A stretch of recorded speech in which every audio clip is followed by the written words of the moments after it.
Hi guys, I'm Giancarlo Caltabiano for Bored to Death. Felicia couldn't make it for this review, but she will be back very shortly, alright? In the meantime, you'll have to content yourself with me. This is our review of Forge War.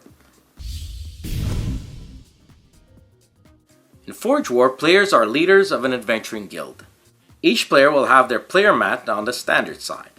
They'll take their matching colored overseers and miners, claim cubes, and place one of their colored discs on 0 on the prestige track, 2 on the merchant space, 1 on the turn order track randomly, and keep 1 on the side. They'll also add 3 adventurers with a level 1 token in them, and the 2 starting weapon designs, copper sword and copper dagger. On the board, you'll place the round marker on 1. You'll create the mine by placing stage 1 tiles according to the number of players you are. Set up the market by separating the single-use and market green cards into equal stacks. Place them in their space and reveal the first card. Do the same for the weapon cards. If a design appears here, place it with the 4 starting public weapon design, gold backs, below the board and reveal a new one. Shuffle all 9 purple stage 1 cards and place them in the quest space. Remove the 2 green stage 1 cards marked with this icon, shuffle the rest and place them on top of the purple cards. Reveal 8 of them as such, starting on the first row. Give 4 starting wealth cards to each player and they'll choose 2. They'll take those bonuses now. Starting with the first player and in turn order, each will place their overseer on a mind space one at a time until all 3 are placed. All other tokens are placed around the board. For the standard game, some of these won't be used. You're now ready to forge and claim your fame. Order of play every round is in this sequence: replenish market cards, mine phase, market phase, quest phase, and end of round. These are all well listed on each player mat. We'll skip the first phase in the first round and move straight to mine phase.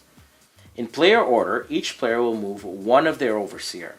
They may move any space in a straight line and across any number of miners, but must then end on the next unoccupied space. They'll place a miner on the space they left from. Whenever a miner is placed, they automatically take the associated resource, either copper, iron, or emerald. Should an overseer move across miners that are not his own, he replaces them with his. Should he move over his own, they get replaced by a miner in which they are the least on the board. Note that this is done and resolved one at a time, so there is a possibility that more than one player's miner gets placed this way. If at the end of any placement of miners, after resources are gained, there is a group of 5 or more miners adjacent or grouped together, they go on strike and are removed from the board, going back to their players' pool. When all players have moved one of their overseer, we rearrange player order.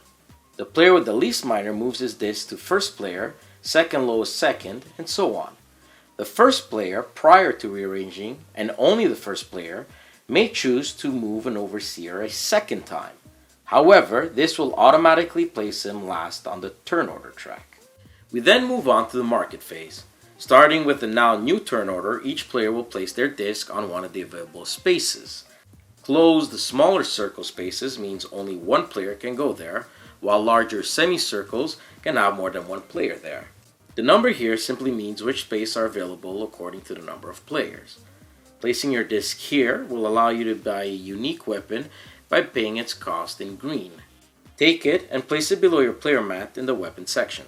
The level on these cards will tell you the minimum requirement of level an adventurer needs to equip that weapon.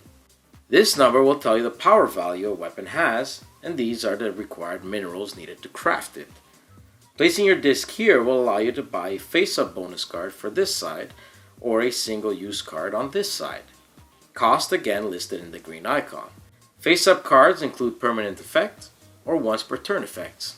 Here a player can claim a public design by paying the initial cost, plus 1 to each other player for any of their claim cubes they have on the card. Here, players can buy and or level an adventurer. Cost for a level 1 adventurer is 4 gold, and leveling up an adventurer will cost the player gold according to the present level of the adventurer.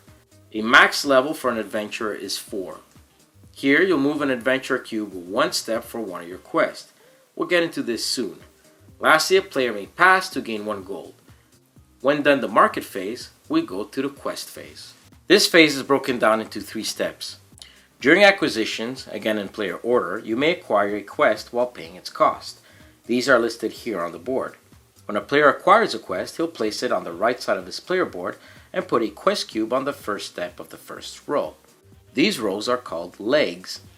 During management, players will send out adventurers on their active quests. To do so, they must equip the adventurers with weapons. They can equip them with any of their starting weapons, acquired unique weapons, or public design weapons they have a claim cubes on, by placing the required minerals on the adventure token to denote they're equipped with that weapon. Should you have two weapons with the same resource requirement, simply place one of these tokens if it's an axe, mace, or spear type weapon respectively. What you need to look out when sending out adventurers is the quest's difficulty rating listed here. Some might even require a type of weapon held by at least one adventurer in the party. If none have that type, the quest difficulty rating is increased by 3, which brings us to the next step, checking for failure. If the adventurers have attained the quest difficulty rating, they're fine. If not though, the quest is failed. Should this happen right after you acquired that quest, you also lose 3 prestige points. Should you fail on further legs of the quest, you'll acquire prestige points, if any, as listed in the parentheses of the previous leg. Once done for failure, we move on to rewards. Here, players will advance their quest cubes one step. Should they move to the next leg, they acquire the physical rewards of the quest, the ones not in parentheses. Remember, in a new quest leg, they do not need to meet the new quest difficulty this round, since checking for failure has already passed. But you will need to address this next round. Should your quest cube be moved off the card during this phase, you've completed the quest and get all the rewards in that leg. Place that quest under your player board. You may also level a number of adventurers on that quest equal to the number of legs in that quest. 1 level for each. Whether an adventurer has been removed from a quest through failure or completion, the weapon they carried are used up and the minerals on them are discarded. In the end of round, move the round marker up.